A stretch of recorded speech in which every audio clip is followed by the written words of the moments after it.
Welcome to the world of science fiction stories, and don't forget to like, share and subscribe my channel. Enjoy the listening. Alien commanders share their darkest secret: we never fight humans.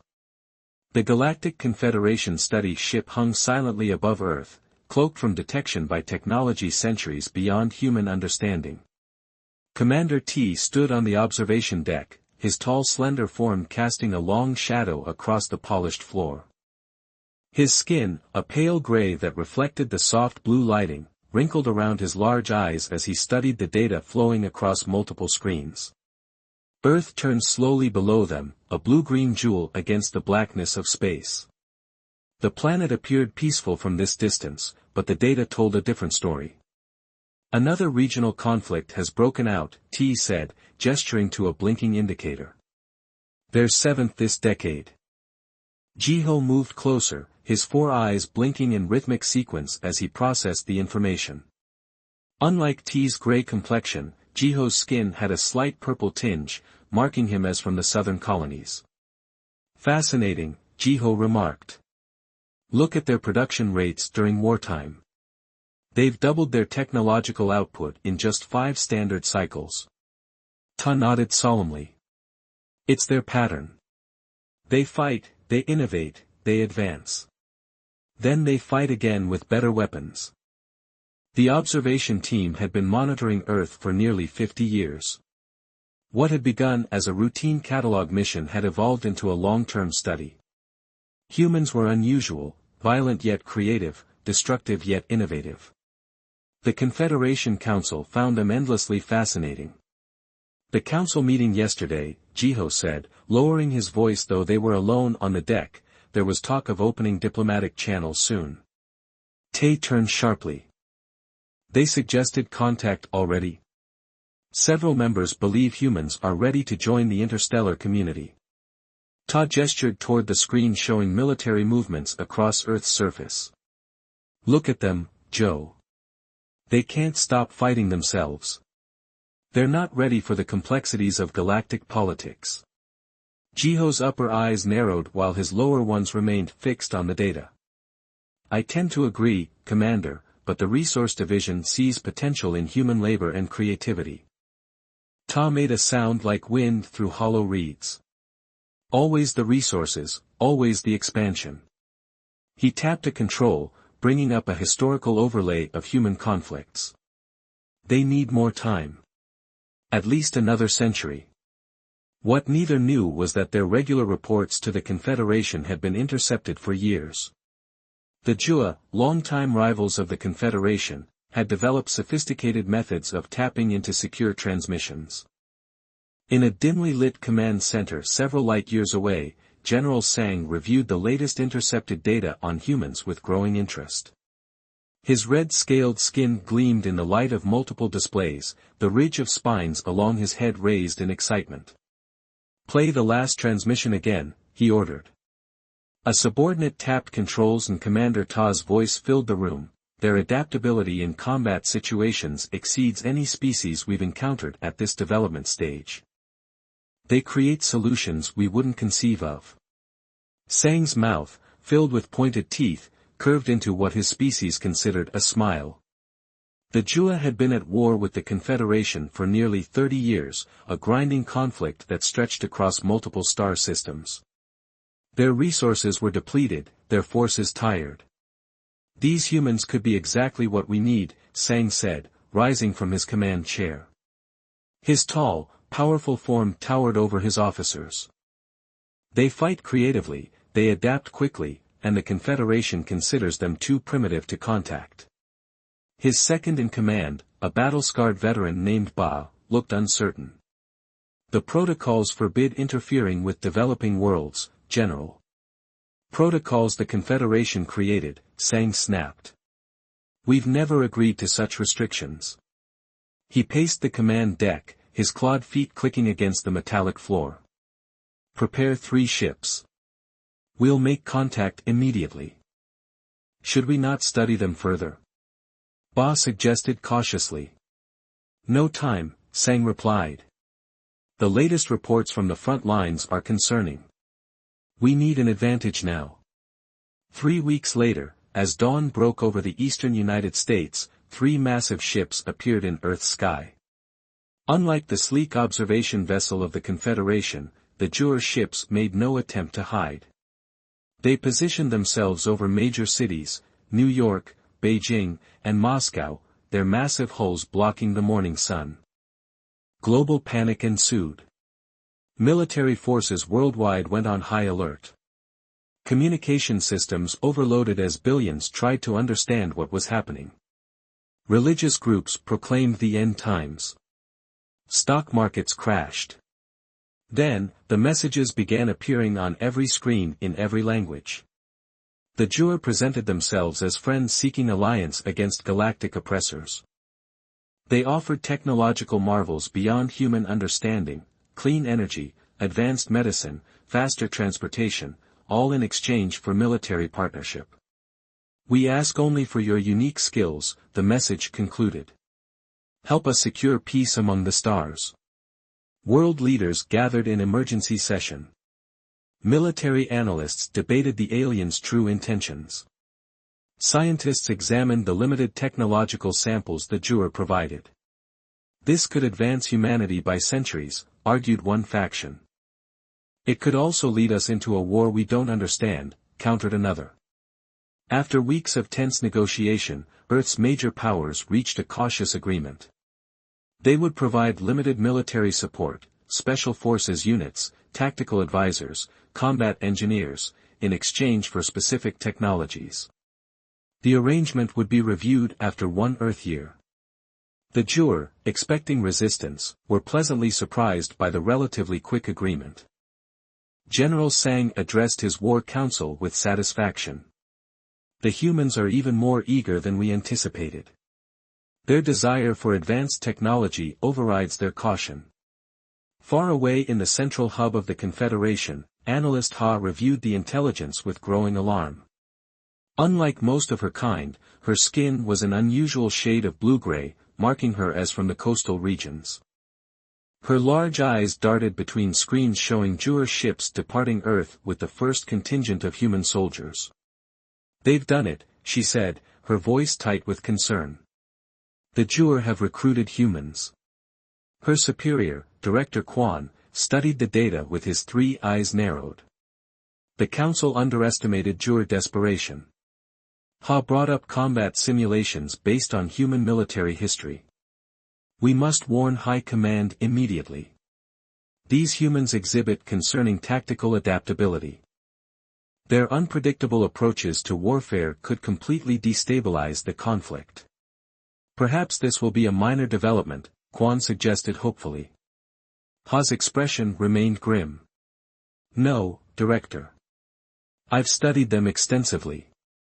This will become problematic for everyone involved, especially the Jur. They think they found a tool, but they may have unleashed something they cannot control." Captain Su stood at the edge of the landing zone, watching as the last transport ships departed back into Nexus's purple-tinged sky. The air smelled strange here, like cinnamon mixed with metal.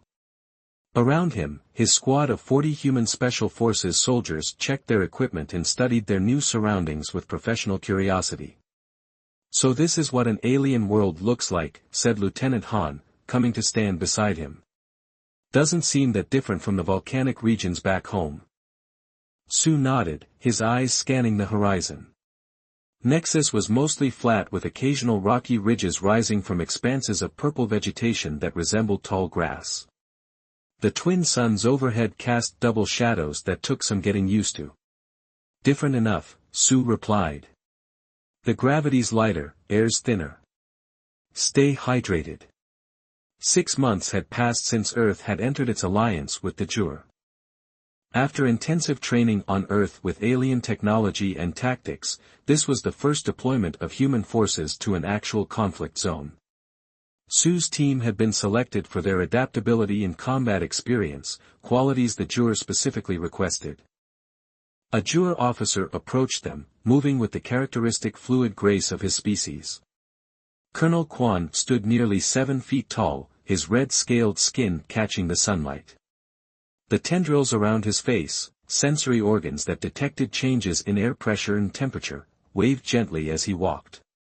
"Captain Su," Quan said, his translator converting his clicking speech into clear English. "Your team will secure the western approach. Follow me for briefing." Inside the command tent, Quan displayed holographic maps of the surrounding 50 miles. He pointed to a position between two ridges. "Your unit will establish defenses here. The Confederation forces have been pushing from the north. This position must hold." Su studied the map carefully, his brow furrowing. The position was in a low basin with higher ground on three sides, east, north, and west. "With respect, sir, we're exposed on three sides here," Su pointed out. "Any attacking force would have the high ground advantage."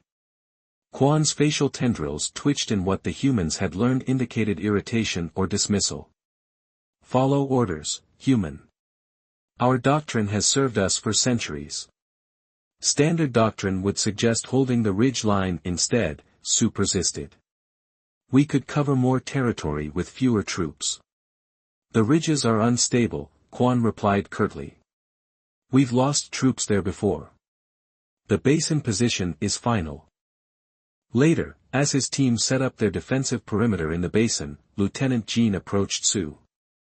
"This position is a death trap," Jean said quietly. "First rule of combat, never let your enemy have the high ground." "I know," Su said, "but we follow orders for now. Map everything. Note all escape routes. Have Han's team cache emergency supplies in those caves we passed." For 2 days, they fortified their position as best they could, digging in and establishing sensor perimeters. Su sent small scouting parties to familiarize themselves with the surrounding terrain, memorizing paths that weren't on the official maps. On the third day, just before dawn, their sensors detected movement to the north. "Multiple contacts reported," Sergeant Park said at the communication station. "Confederation forces, at least 200, moving fast." "Alert your command," Su ordered. Park tried the communication system repeatedly. "No response, sir. The channels are jammed." Su grabbed his rifle. "Battle stations. Prepare defenses." The first energy blasts hit their northern barrier, vaporizing the reinforced wall they'd constructed. Through the dust, Su could see Confederation troops, tall, gray-skinned aliens in light armor, pouring over the northern ridge. "East Ridge is compromised too," Han shouted over the comlink. "They're flanking us." According to Jur protocol, when communications failed and forces were outnumbered, the proper response was immediate tactical retreat to predetermined rallying points. But Su had studied the Confederation attack patterns and noticed something. "They're expecting us to run south," he told his officers as they gathered in the command bunker. "That's why they haven't sealed that route yet. They want to pick us off during retreat." "What's the play, Captain?" Jean asked. Su knelt and quickly sketched in the dirt floor of the bunker. "We're going to split into 3 teams. Han, take your team around that eastern ridge, use the caves we mapped. Jean, circle through the marshlands to the west. My team will make a noisy feint toward the south to draw their attention." "A classic pincer movement," Han nodded. With a twist, Su added. "Their sensors can't penetrate the mineral deposits in those caves, and the marsh gases will mask your heat signatures. They won't see you coming until it's too late. We'll catch them in a crossfire they won't expect," Jean finished. The plan worked with devastating effectiveness. As Su's team made a fighting retreat southward, drawing the bulk of the Confederation forces after them, Han and Jin's teams circled behind the enemy. The Confederation troops, expecting simple retreat according to Jur doctrine, found themselves caught between 3 forces. By midday, the Confederation attack had collapsed. Their forces retreated in disarray, leaving behind equipment and wounded. When the communication systems came back online 2 hours later, Colonel Quan arrived with reinforcements, only to find the battle already over. He stared at the battlefield results displayed on his tactical pad in disbelief. 43 enemy casualties, 68 captured, the rest retreated, he read. And your losses? 2 wounded, sir. None critical, Sue reported. Quan's facial tendrils twitched rapidly. You disobeyed direct orders. Protocol demands retreat when communications are lost and forces are outnumbered. We adapted to changing conditions, Sue replied evenly. Retreat would have resulted in higher casualties. Your orders were clear, Quan persisted, though there was a new note in his voice, not anger, but curiosity. With respect, Colonel, our orders were to hold this position, Sue gestured to the captured Confederation equipment. We held it and gained valuable intelligence in the process. That evening, as his team rested and repaired their defenses, Sue overheard Jur officers discussing the battle. Unprecedented tactics, one was saying. The Confederation commander reported chaos in their ranks when the humans appeared behind them. 3 separate squads operating independently without central communication, another added. Our forces would never attempt such coordination without command structure. Across Confederation command centers light years away, reports about the battle circulated rapidly. Field Commander T read them with growing concern.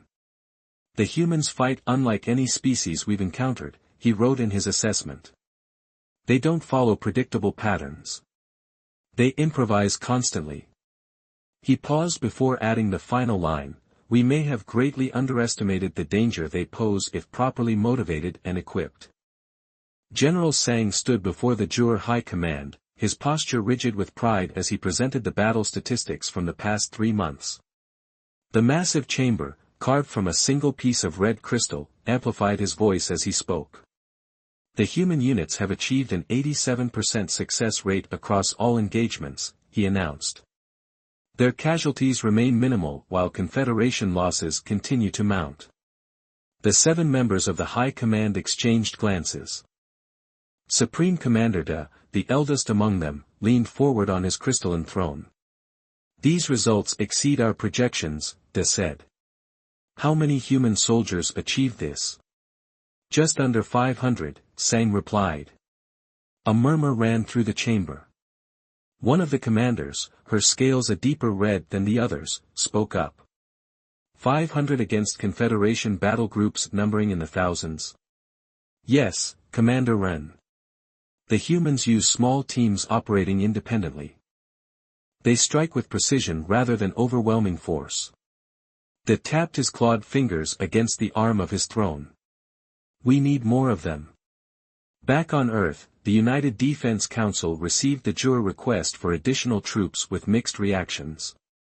The chamber was filled with military and political leaders from the major powers, all studying the reports from the first deployment.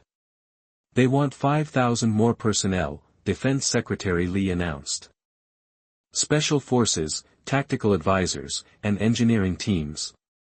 Our current forces have performed exceptionally, noted General Park. The Jur are clearly impressed. President Yun, who had been quietly reading through the reports, looked up. Which means we have leverage. What are they offering in exchange? The same technology package as before, Lee replied. President Yun shook her head. Not good enough. We've seen what our troops can do for them. The terms must improve. 3 weeks of tense negotiations followed. The Jur, desperate to maintain their new advantage, eventually agreed to Earth's demands: advanced medical technology previously withheld, access to faster-than-light drive systems, and mining rights on 2 resource-rich moons in Jur territory. With the new agreement signed, Earth prepared its expanded forces. Admiral Sun, a veteran naval strategist with 40 years of combat experience, was appointed as chief military advisor to the Jur fleet. Sun arrived at the Jur Central Command Station, a massive orbital facility that served as headquarters for their war effort. The station orbited a gas giant in a system 10 light-years from the nearest contested border. His first meeting with the Jur command staff did not go smoothly. Your formations are too rigid, Sun explained, pointing to holographic displays of recent battles.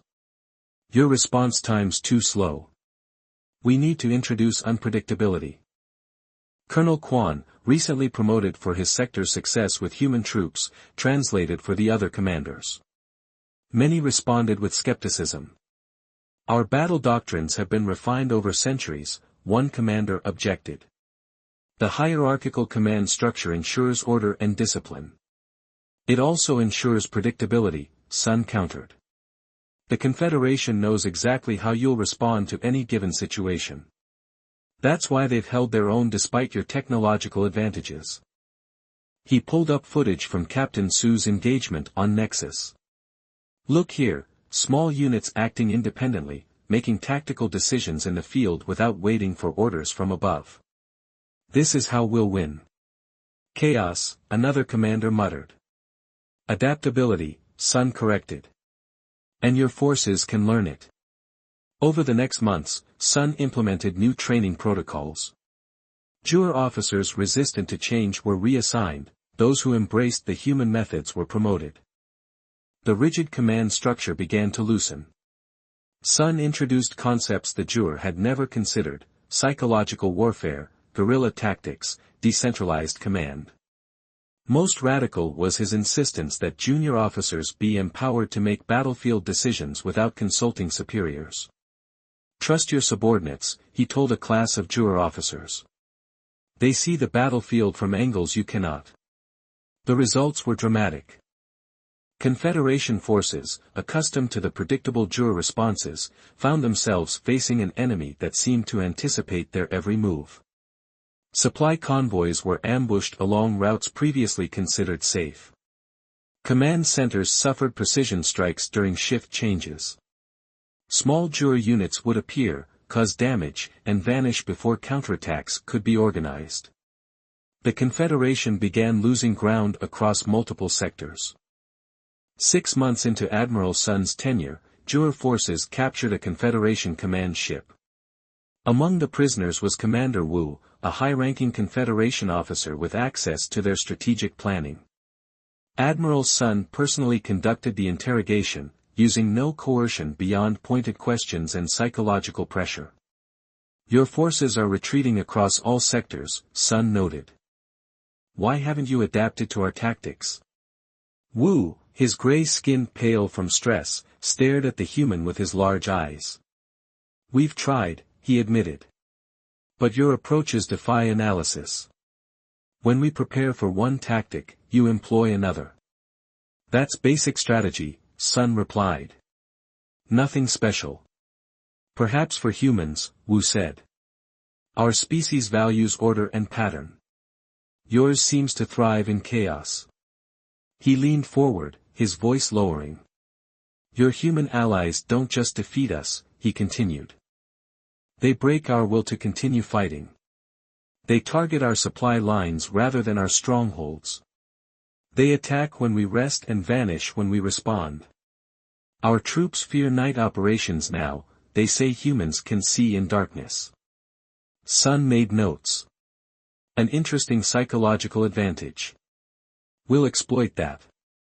Later, sharing this intelligence with General Sang, Sun recommended increasing nighttime operations. If they believe we have superior night vision, let's reinforce that belief. Sang's facial tendrils waved in amusement. Deception as a weapon? My species would never have considered this. Deception is humanity's oldest weapon, Sun replied. Older than the spear or the bow. Light years away, in the sacred chambers of the Confederation Council, 23 representatives from the allied species gathered in emergency session. The chamber, a perfect sphere aligned with seats arranged in concentric circles, hummed with concerned voices. Council elder men, his age evident in his deeply wrinkled gray skin, called the session to order. As the oldest living member of the Confederation, his words carried special weight. The war proceeds poorly, he began. The Jur advance continues on all fronts. Strategic displays showed the territories lost in recent months. The patterns were clear and alarming. These new tactics, said Councillor Ha, who had warned of human potential months earlier. They bear no resemblance to traditional juror approaches, Men replied, because they are not juror tactics. They are human. He brought up intelligence reports and captured communications. We underestimated these humans, Council Elder Men admitted, his voice heavy. We thought them primitive because their technology lags behind, but their warfare strategies. He shook his head slowly. They changed the nature of this conflict entirely. What do you propose? Asked Counselor G. Men looked around the chamber, meeting the eyes of each council member. We must either seek peace, he said gravely, or find human allies of our own. Dr. Yun wiped her tired eyes and stared at the glowing screen in front of her. She had been working for 36 hours straight, decoding the alien data cores captured in the last Confederation outpost raid. The small crystalline devices held vast amounts of information, but translating alien computer language had proven challenging. Her lab in the United Earth Defense Research Facility was cluttered with equipment, empty coffee cups, and notes scribbled on whatever paper she could find. 3 other researchers had given up hours ago, but Yun persisted. Something in the data pattern bothered her, inconsistencies that suggested the information they'd been given by the juror wasn't completely accurate. There it is, she whispered as a new file opened.